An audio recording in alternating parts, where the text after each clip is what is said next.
Olá pessoal, tudo bem com vocês? Espero que estejam todos muito bem. Pessoal, dando continuidade à nossa aula de clínica cirúrgica, nós estamos falando um pouco sobre as terminologias, né? Como que funciona cada tipo de cirurgia, qual a indicação.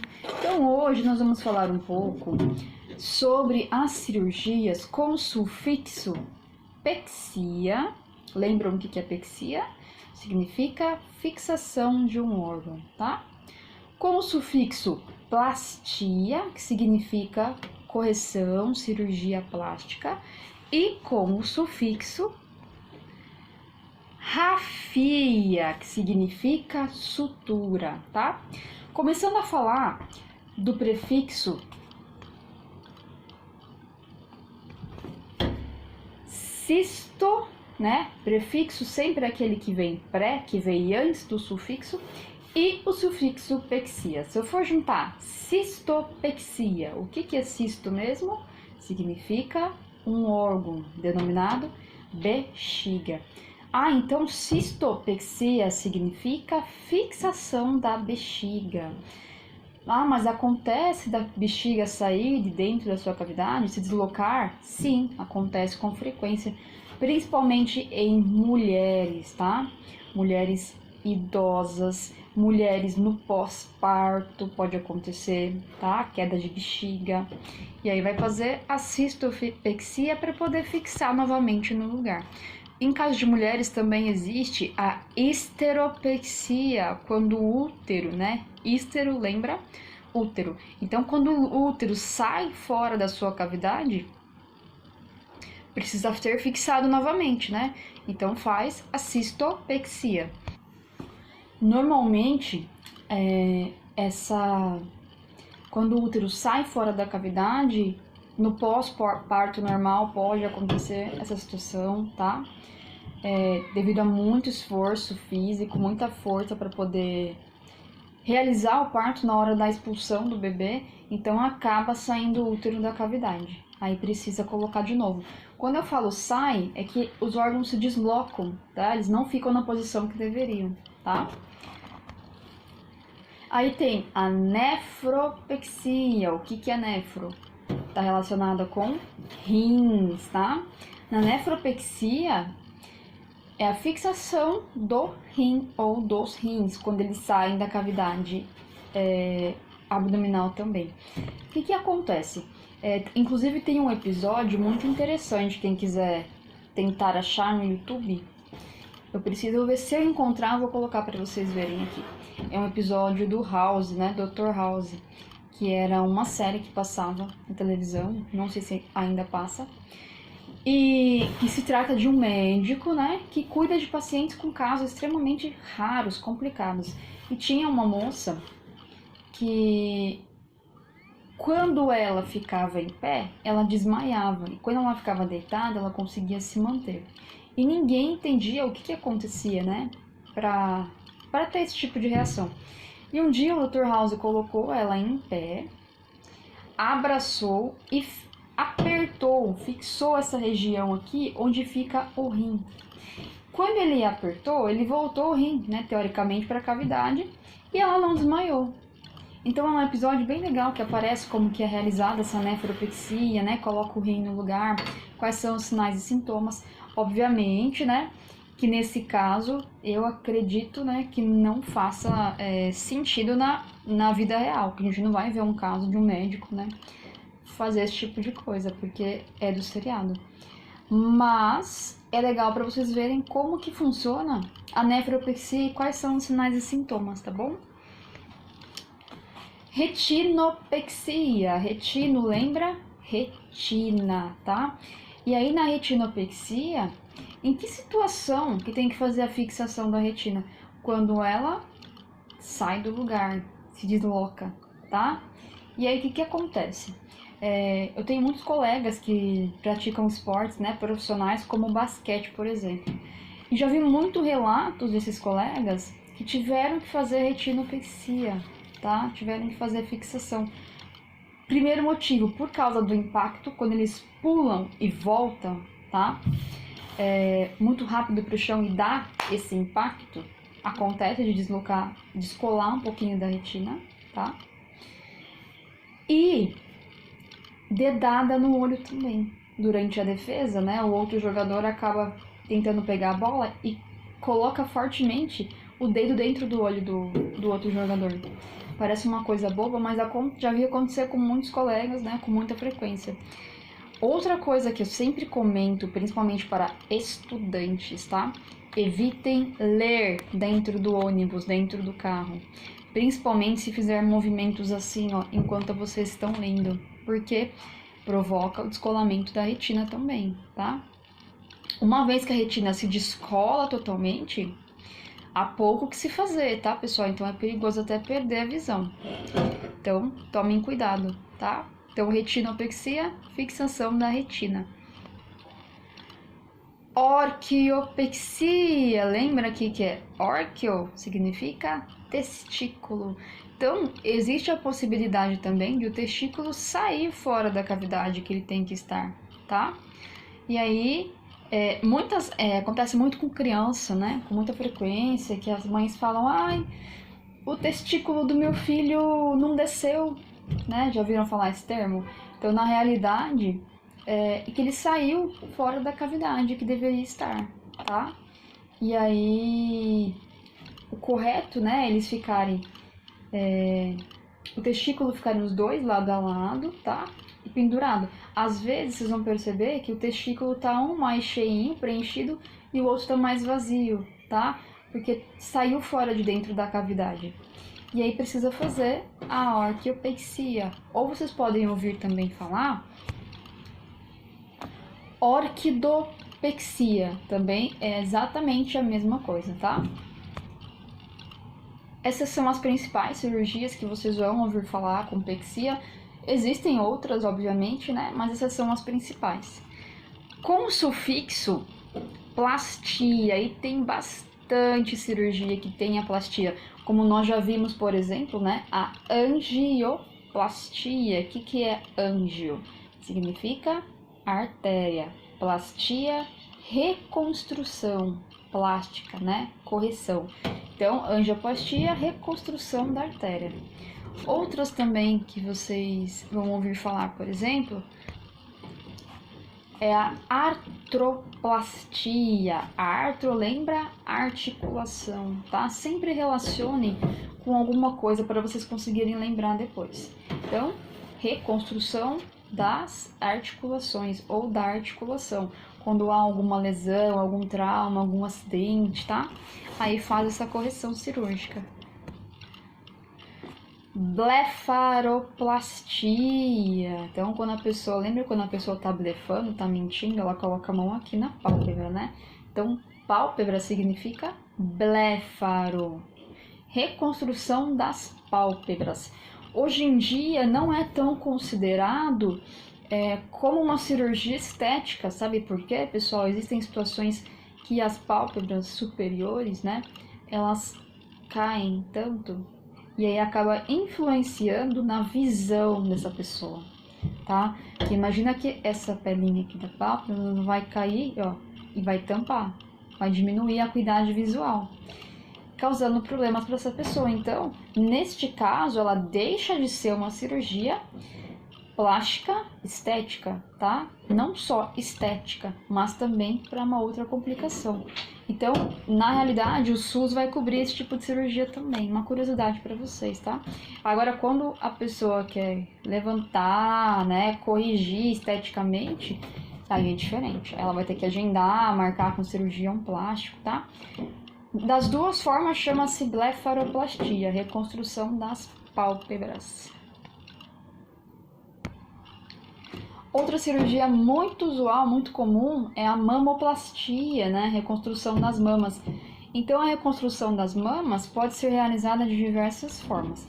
Então, tem a questão estética, a pessoa quer colocar uma prótese de silicone, né? Para aumentar o tamanho das mamas.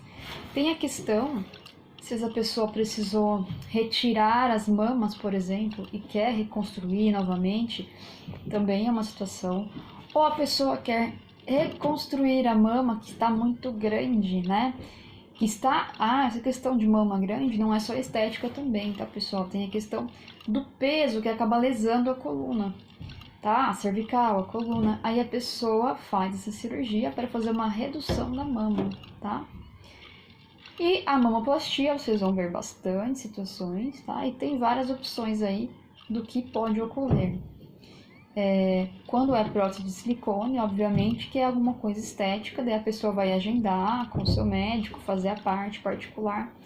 Quando é algo como redução de mama, que está apresentando risco ou já tem alguma patologia relacionada, aí faz normalmente.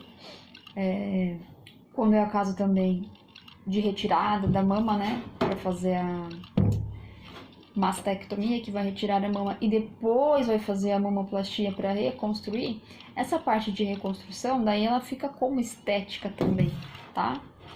E é uma coisa importante também para a mulher.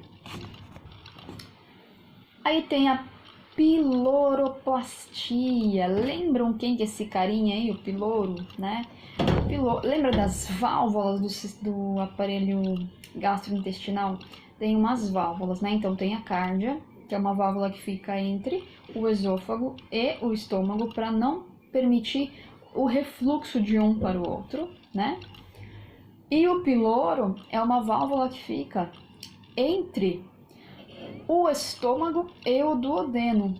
Quando acontece algum problema, né, que precisa ser reconstruído, aí faz a piloroplastia, tá?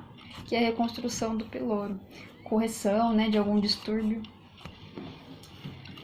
Queiloplastia. Esse termo eu ainda não comentei com vocês. Queilo significa lábios.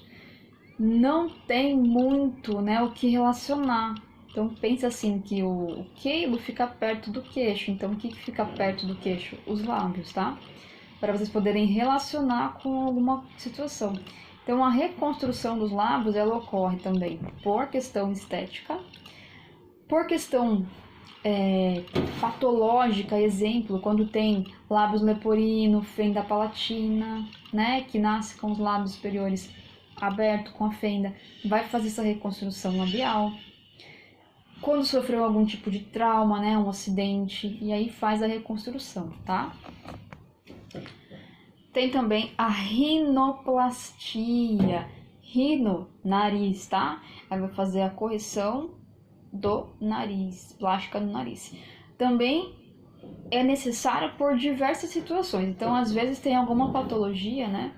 Como, por exemplo, desvio de septo, né? Então, o septo é desviado, é estreito, dificulta a passagem de ar, o processo de respiração, causa muito incômodo na pessoa.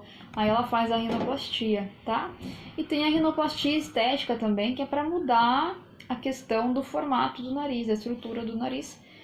Ou pode ser também devido a algum tipo de acidente que tenha causado uma lesão, quebrado o nariz, tá? E vai precisar reconstruir parte ou toda a porção do nariz. Então tem vários tipos de cirurgias relacionadas. Uma dica que eu dou para vocês também, de um programa que eu assisto bastante, que está relacionado com cirurgia, chama BoCheck. Não sei se vocês já ouviram falar. Vou deixar marcado aqui para vocês. E são 2 médicos cirurgiões, tá? E eles são especialistas em correções, não só para estética, assim, né? Mas para corrigir principalmente erros de outros cirurgiões, erros gravíssimos, pessoal, que deformam a estrutura corporal, nariz, mama, glúteo.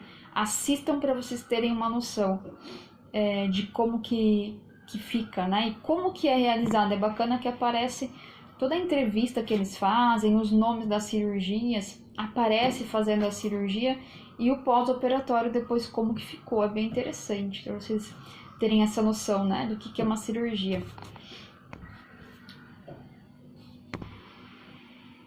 Tem a salpingoplastia. O que é salpingoplastia? Salpingo lembra trompas, tá?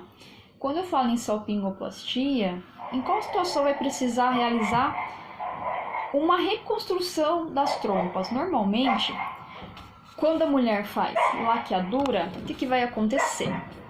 Lembra que a laqueadura acontece o desligamento do canalzinho das trompas? Se a mulher decidir religar, né, isso tem que ser acordado antes com o médico também, para poder avaliar se há possibilidade e se durante o procedimento cirúrgico ele consiga fazer esse manuseio, tá? Para poder religar a trompa novamente. E aí, aquele canalzinho que foi desligado vai religar, ser reconstruído. Aí fica a salpingoplastia. E também tem a toracoplastia, né? A toracoplastia, tóraco lembra tórax. Então, a reconstrução do tórax. Normalmente acontece devido a algum tipo de trauma, tá? De acidente, trauma. E aí vai fazer a correção. Ou também, às vezes, tá? Em algumas cirurgias,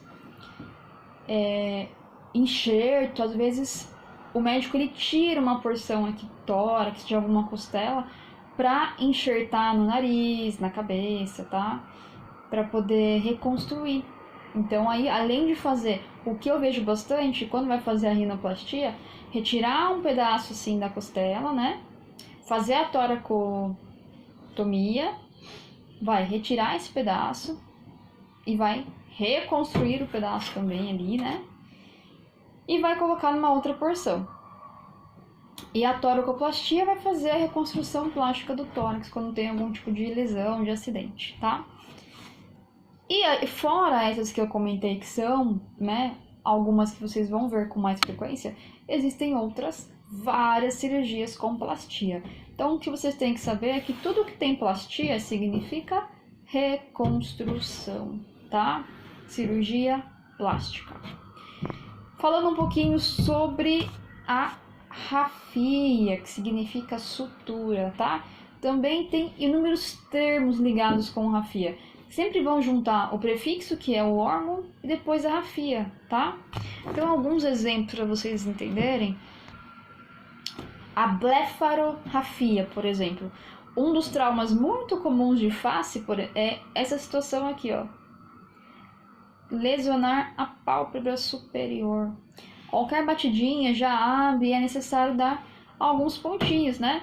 Que são chamados de rafia. Então fica blefarorrafia, que é a sutura da pálpebra ou das pálpebras, tá? Até mesmo no pós-operatório, né? Se for corrigir bilateral ou unilateral, no final vai ter que fazer a blefarorrafia. Toda cirurgia vai ter a tomia, que é a incisão, né? E vai ter a rafia no final, que é os pontos, a sutura. Outro terminho, colporrafia. Colpo significa canal da vagina, tá? E aí, Nicole, colporrafia, legal, vai realizar a colporrafia quando tiver a parte normal? Depende, existe um outro termo também, tá? Que se chama episiorrafia. Então, o colporrafia é quando tem alguma lesão, algum trauma, alguma correção no canal da vagina que vá precisar de sutura, tá? Vagina interna, não tô falando de vulva, tá, pessoal? Tem a gastrorrafia. Gastro, vocês já sabem que é a relação com o estômago, né? Então, gastrorrafia, sutura do estômago. Herniorrafia. Então, eu quero deixar bem claro para vocês entenderem, tem algumas diferenças, tá? Então, tem a herniorrafia, que é a correção de uma hérnia. O que é uma hérnia? Quando o órgão sai da cavidade, principalmente o intestino, sai de dentro da cavidade e vai para a parede abdominal. Aí fica saliente, fica visível, né? Então, tem a herniorrafia, que vai suturar, vai colocar uma redinha ali, né, cirúrgica, que vai suturar de volta para dentro da cavidade. E tem a hernioplastia, que vai reconstruir essa protusão. Então, vai colocar para dentro da cavidade e reconstruir o canal, sem utilização dessa redinha que eu comentei para vocês, comentei com vocês, tá? Tem a osteorrafia. Nossa, o que significa osteo? osso, né? Lembra de osteoporose, que significa uma doença que dá no osso, né? Então, a osteorrafia, dá para suturar o osso? Dá para suturar o osso. Lembrando que daí o tipo de fio que vai ser utilizado, né? O fio de sutura, é um fio metálico. Em qual situação que isso acontece? Fratura que vai ter que reconstruir, né? Ou durante a cirurgia, de repente, vai ter que, uma coisa muito usual, né? Abrir o tórax e depois vai ter que colocar no lugar, né? Vai suturar, vai fixar com um fio metálico, tá? Palatorrafia. Lembra que eu comentei com vocês, né? Quando a criança nasce lá com o lábio leporino, a fenda palatina. Então, essa fenda palatina é uma abertura no palato, né? No famoso céu da boca que a gente fala. Tem o palato duro, que fica aqui na frente, coloca a língua em cima aí, vão sentir o palato duro. E o palato mole, ó, lá atrás. Vocês vão colocar a língua lá atrás e vão ver que é um pouquinho mais molinho. E existe uma fenda, né, quando a criança já nasce assim. E aí vai fazer a sutura do palato, tá? Palatorrafia. Se houver algum tipo de acidente também, que pode acontecer, e vai precisar suturar o palato, mesmo sistema, tá? Mesma terminologia. E tem a perineorrafia. Períneo é aquele espacinho que fica entre a vagina e o ânus na mulher e entre o testículo e o ânus do homem, tá? Aquele espacinho entre eles chama-se períneo. De repente, nossa, mas em qual situação tem que fazer uma perineorrafia? Exemplo, existem cirurgias de próstata, cirurgia como vasectomia, né, no caso do homem, que pode ser realizada pelo períneo. Então, vai fazer ali uma pequena incisão e no final vai fazer a sutura, tá? E na mulher, infelizmente, uma situação que acaba acontecendo, durante o parto normal, abre nessa cavidade aí. E aí unifica o término da vagina com o ânus. Então faz essa fenda. Às vezes pode acontecer, aí faz essa perineorrafia, tá?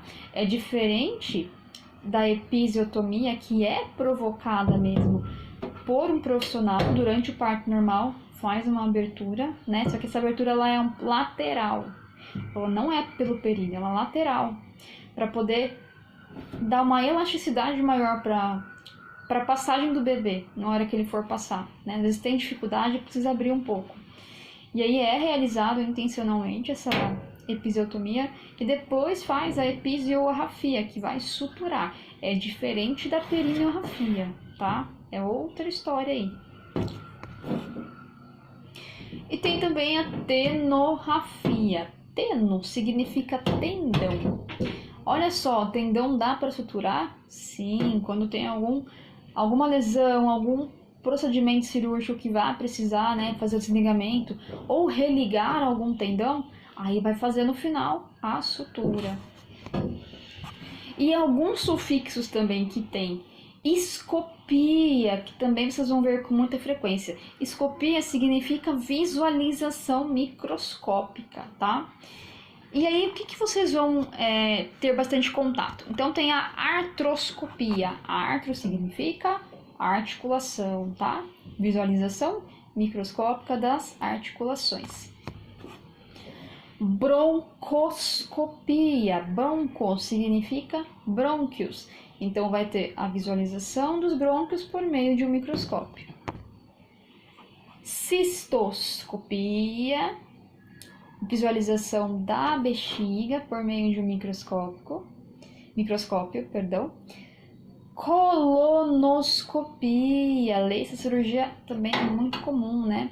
E a escopia, ela tá sempre relacionada a algum tipo de exame, tá, pessoal? Então, a colonoscopia é a visualização do cólon por meio de um microscópio, tá? Do intestino. Aí tem a duodenoscopia, que é a visualização do duodeno por meio de um microscópio. A colposcopia, que é muito usual naquele momento que a mulher realiza o Papa Nicolau, né, um teste, o médico ele vai inserir, né, um espéculo, que é um aparelhinho que vai separar as bordas da vagina para poder visualizar o interior dela. E aí, com um colposcópio, né, ele vai observar dentro da vagina como que vai estar a situação, tá? Aí, colposcopia. Endoscopia. Cuidado com esse termo. Endoscopia significa dentro. Então, toda vez que vai fazer algum exame, né, de visualização interna, fala-se endoscopia. E a gente tem mania de achar que endoscopia é algo direcionado diretamente para o estômago, tá? E não é. Então, tem endoscopia nasal, endoscopia gástrica, endoscopia retal, tá? Tem vários tipos de endoscopias. Esofagoscopia, visualização do esôfago. Gastroscopia, visualização do estômago. Ou pode falar também endoscopia gástrica, tá? Laringoscopia, visualização da laringe por meio de um microscópio. Normalmente faz esse exame quando vai intubar o paciente, né, para visualizar a laringe, ver se está certo o canal que vai passar o tubo, tá? Se tem algum problema, alguma normalidade, e vai auxiliar na passagem do tubo traqueal, tá? Tem a laparoscopia. Láparo significa cavidade abdominal. Então, quando for fazer alguma investigação, lavagem dos órgãos abdominais, né, de repente, vai investigar, procurar algum tipo de patologia que não foi identificada, vai fazer esses orifícios na cavidade abdominal e vai colocar o endoscópio com a câmera para poder visualizar os órgãos, tá? Tem a sigmoidoscopia, que vocês já sabem o que é, alça sigmoide, né, uma porção do intestino grosso, que vai visualizar a alça sigmoide por meio de um microscópio. Sempre que vocês forem colocar o que significa, coloquem completo, visualização microscópica de tal órgão. Ou então, visualização da alça sigmoide por meio de um microscópio, tá? Aí tem a ureteroscopia. Quando é urétero? Lembra? Ureter. Então, a visualização do ureter por meio de um microscópio. Quando tem uretroscopia, aí muda. Visualização da uretra por meio de um microscópio. Tranquilo, pessoal? Qualquer dúvida estarei à disposição. Vou deixar o nome desse programa de televisão que eu assisto, que está relacionado com cirurgias. Tem cirurgias que são bem impactantes, então, assim, observem, vejam se vocês realmente têm curiosidade, é interessante, mas tem algumas coisas que são desagradáveis de ver, né, que são de complicações sérias. Mas eu acho que pode ser que vá auxiliar, né, vai acrescentar no conhecimento de vocês por causa dos termos, das técnicas, tá? Então, eu vou deixar o nomezinho para vocês aqui. Por hoje ficaremos por aqui. Muito obrigada, gratidão. Até a próxima aula. Um beijo para vocês.